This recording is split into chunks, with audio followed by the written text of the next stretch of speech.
Good evening, ladies and gentlemen. Sorry for delay with starting our presentation, and thank you so much for joining us. My name is Dr. Pavel, and I'm interventional pain specialist with Southeast Orthopedic. Originally, I'm from Europe, where I attended medical school. Then I finished my anesthesia residency at University of Florida Gainesville, and my interventional chronic pain fellowship with University of Florida as well. And at Southeast Orthopedics for pain management, we offer comprehensive ablation and multidisciplinary treatment. We have two convenient locations at the Fleming Island and Riverside.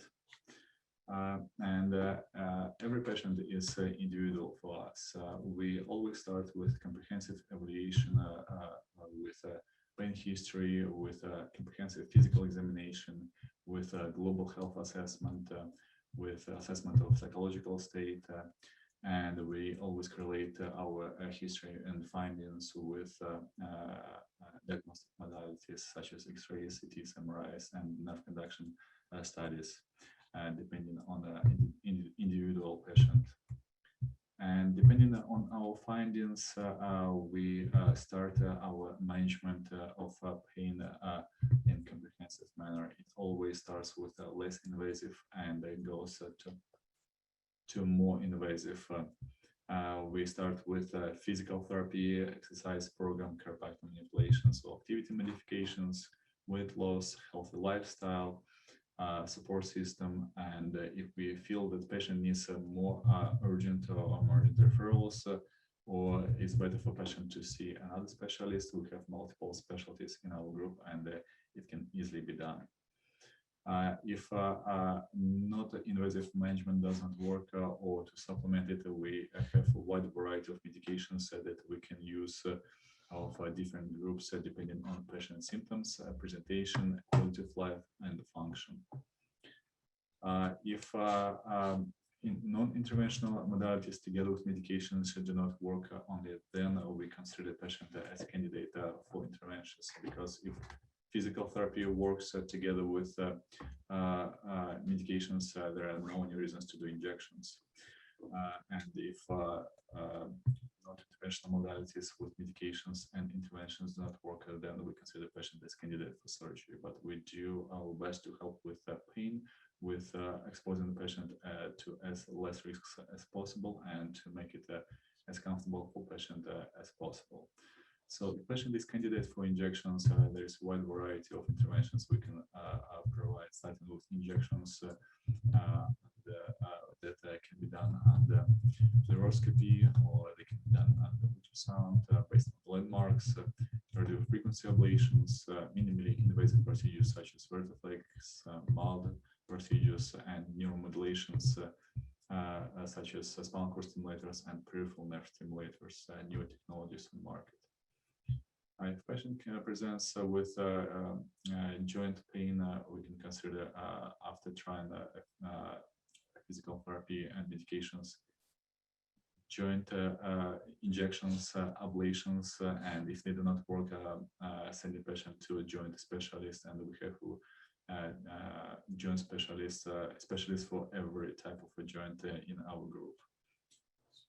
If injections did not help, indications did not help, physical therapy did not help, patient is not candidate for surgery, or if surgery did not help, then we can try to help with joint pain with using peripheral nerve stimulator.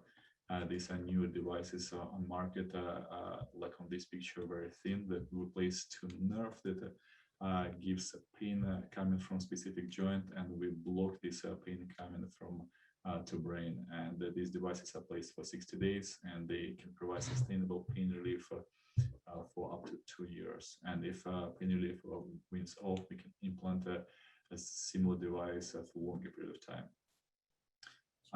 We do a lot of spine interventions, minimally invasive spine interventions that can help with pain and function and quality of life, and help to avoid surgery. There are several different reasons for patients to have pain. There are 28 vertebrae between 28 vertebrae in the patient's spine, and between each pair of vertebrae there are 2 joints. So it makes it to at least 56 joints in spine.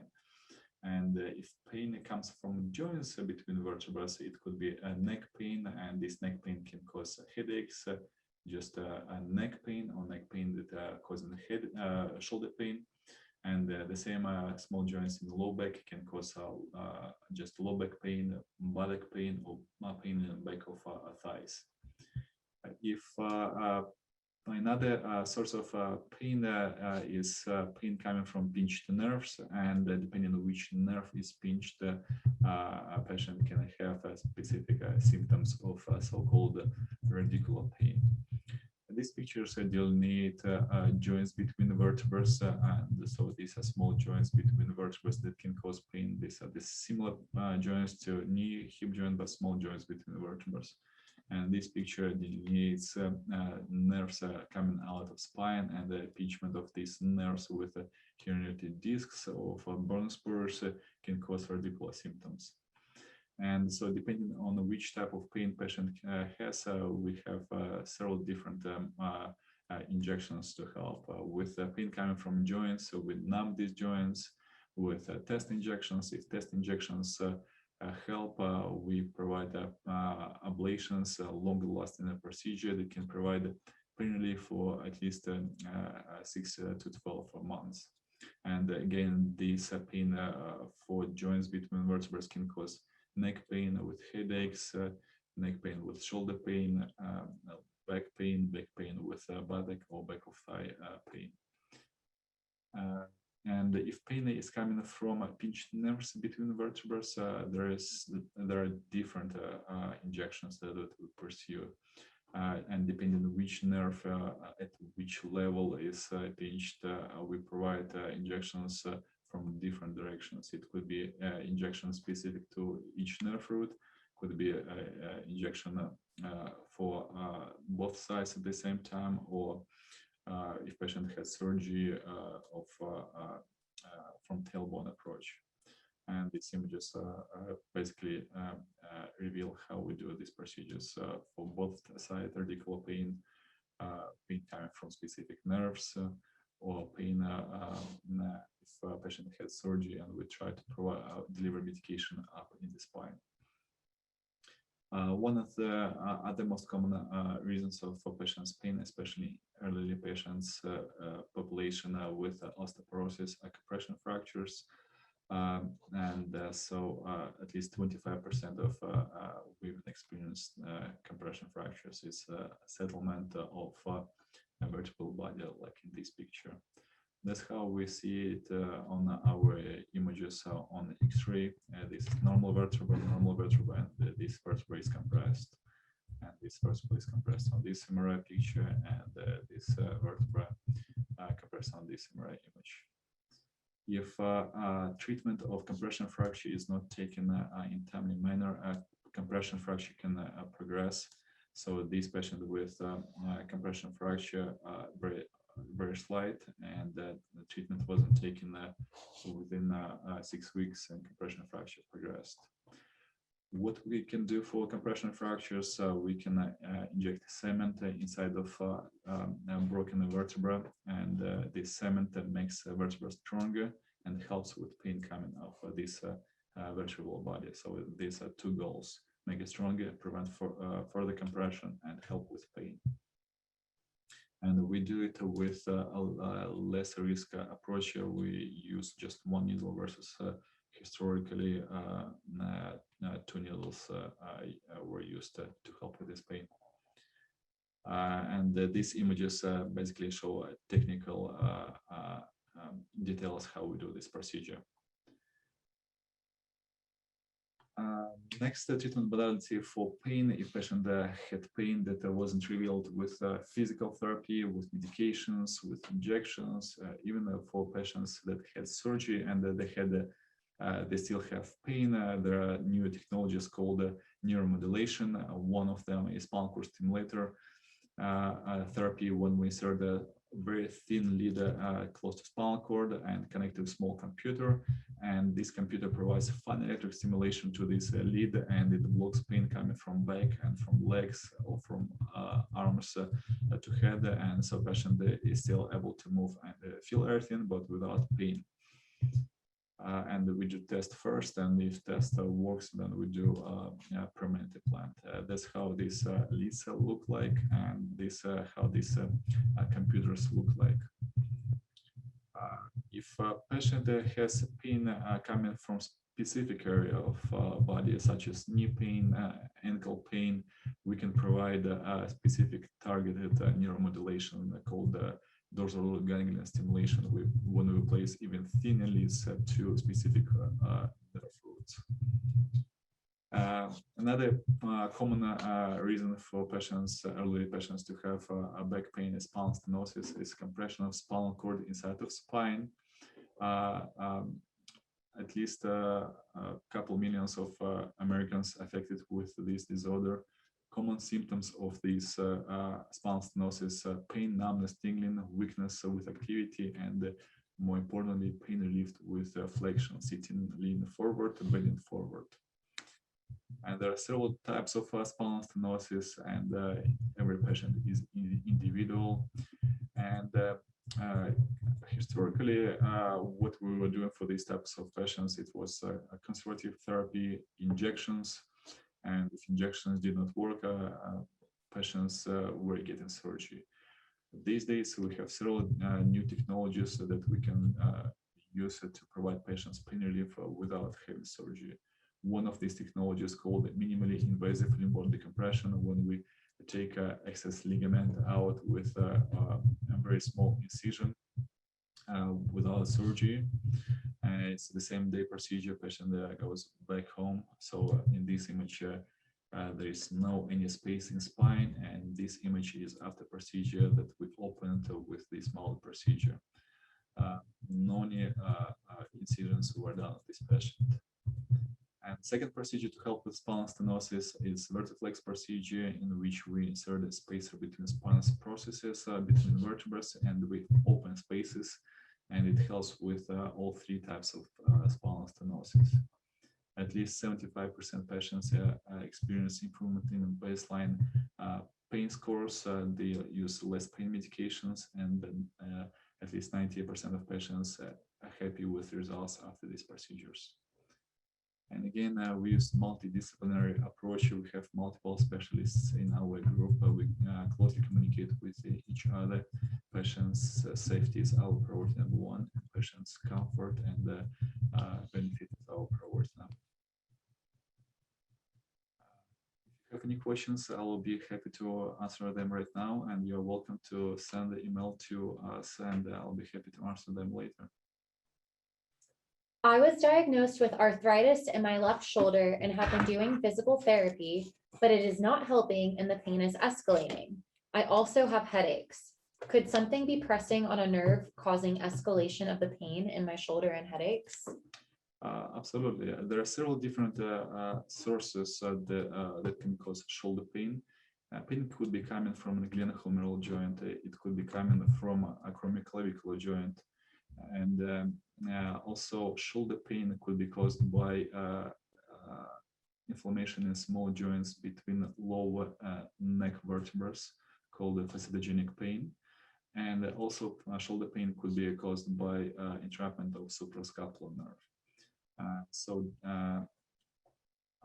If you would present to our clinic, depending on exact location of your pain, or based on physical exam, based on imaging modalities, we'll be able to see what is exact reason for your pain, and depending on that reason, we'll be able to either recommend injections of joints, injections of nerves, or considering some surgical interventions, or considering interventions for joints between the vertebrae.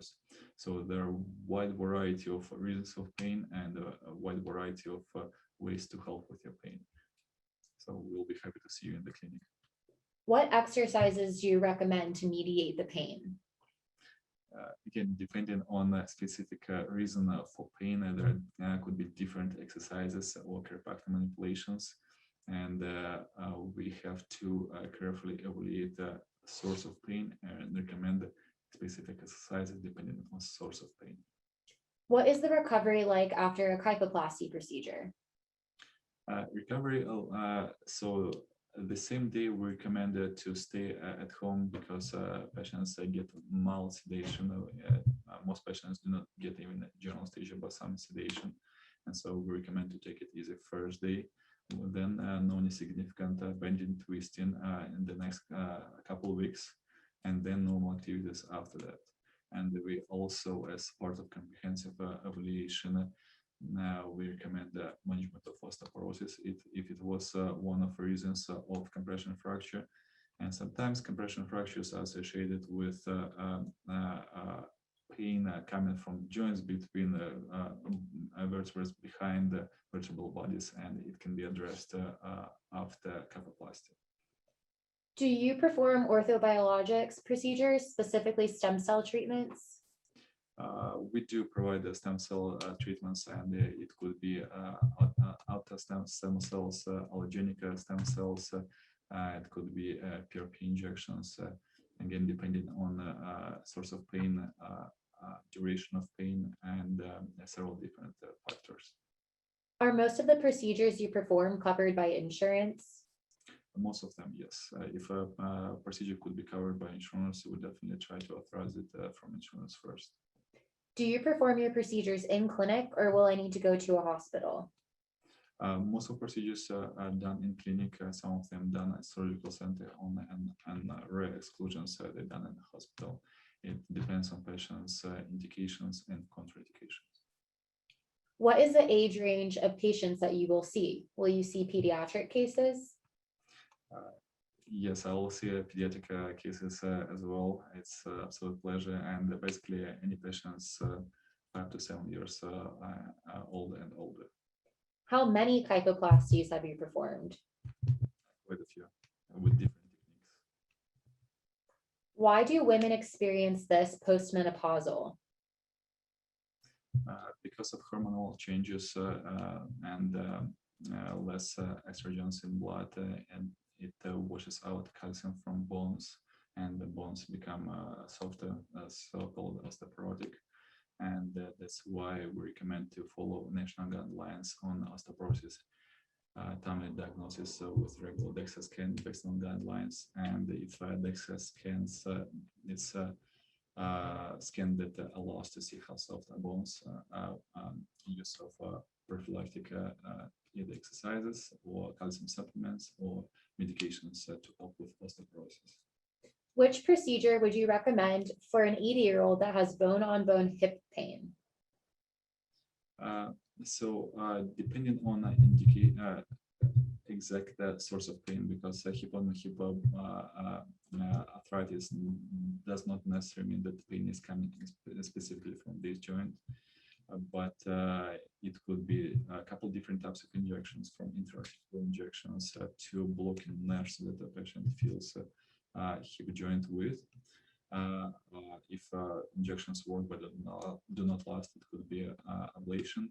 If these injections do not work together with physical therapy or medications, and patient meets criteria for anesthesia and they're able to get anesthesia, hip replacement could be done. And we have specialists for hip replacements in our group as well. Can there be psychological effects of chronic pain? Absolutely, and it's one of parts of comprehensive pain management is psychological evaluation, and in some instances we even have for patients for psychological help to help with pain syndromes. What is the most common medication that you prescribe? It depends on patient's symptoms and duration of pain, quality of life and function, and it all needs which of multiple classes of medications we use. What are the risks of kyphoplasties? There are several different risks of kyphoplasties. Every time one needle touches a patient's body, there are possible risks of nerve injury, infection, side effects of medications, specifically with kyphoplasties, because is done very close to spinal cord, is possible spinal cord injury, stabilization of the cement. But again, patient safety is our priority number one. So we're very careful, we take our time, and we take multiple images to make sure that we do our best to do it as safe as possible and as comfortable for the patient as possible. Can you work on several different pains at a time? I had back surgery and a transmitter to relieve some pain. I also have neuropathy with severe pain in my feet. I just had reverse ball and joint replacement in my shoulder. I also have bad headaches. Can one physician treat so many problems? Sorry about your multiple experiences. Definitely, there are some treatment modalities that affect that can help with pain coming from different sources, such as non-interventional, some interventional. And then once we talk about interventional pain modalities, we'll be concentrating on one area at a time. At the same time, we have several different specialists, such as spine specialists, joint specialists in our group, and we'll be able to refer you appropriately to make sure that you see the right people. Will lifestyle modifications such as diet and exercise have a big impact on reducing my pain? Absolutely. It's one of the first discussions I have with some patients about bringing that on board because it can definitely help. Can pain have triggers that I should avoid, such as foods or fragrances? Yes, absolutely. Scientifically, it's proven that some foods and supplements can trigger inflammatory syndromes, and it can even be diagnosed on genetic level. And if some people avoid specific foods, it can help with pain syndromes. Thank you so much for joining us, and please, if you have any questions, feel free to email us or call our office, and we will be happy to see you for the appointment.